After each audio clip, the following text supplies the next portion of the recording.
కొమరం భీం ఆసిఫాబాద్ జిల్లాలో విషాదం చోటు చేసుకుంది. తుంపల్లి గ్రామానికి చెందిన ఓ గర్భిణి ప్రసవ వేదనతో ఆసిఫాబాద్ ఆసుపత్రిలో చేరింది. అయితే డెలివరీ సమయంలో తీవ్ర రక్తస్రావం కారణంగా కడుపులోని బిడ్డ లోపలే మృతి చెందింది. అనంతరం సదరు మహిళకు బీపీ విపరీతంగా పెరగడం, షుగర్ లెవెల్స్ పడిపోవడంతో పరిస్థితి విషమించింది. వైద్యులు సిపిఆర్ చేసి కాపాడటానికి ప్రయత్నించినప్పటికీ ఫలితం లేకపోయింది. దీంతో తల్లి బిడ్డ చనిపోయారు. ఒకేసారి తల్లి బిడ్డ ఇద్దరు మరణించడంతో ఆ కుటుంబంలో తీవ్ర విషాదం అలుముకుంది.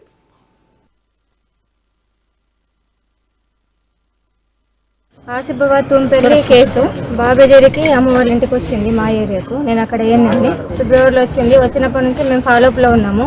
లాస్ట్ మంత్ ఏప్రిల్ 6 కూడా వరంగల్ వరకు పంపించినాం రెఫర్ చేసి, హెచ్బీ తక్కువ ఉందని.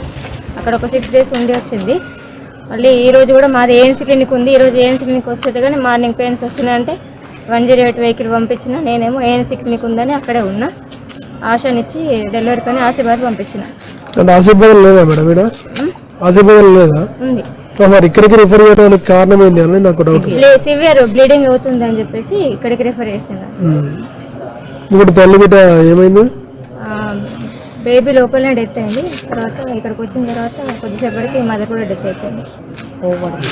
ఓవర్ బ్లీడింగ్ అయింది ఆమెకు.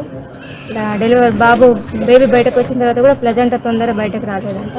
చాలా ఇబ్బందిగా తీసింది. తర్వాత ఇక్కడికి వచ్చినాక బీపీ ఎక్కువైపోయింది, షుగర్ లెవెల్స్ డౌన్ అయిపోయినాయి. సిబిఆర్ వేసి ఆమెని డెలివరీ చేసింది కదా, మదర్ కూడా డెత్ అయిపోయింది ఇక్కడికి వచ్చి.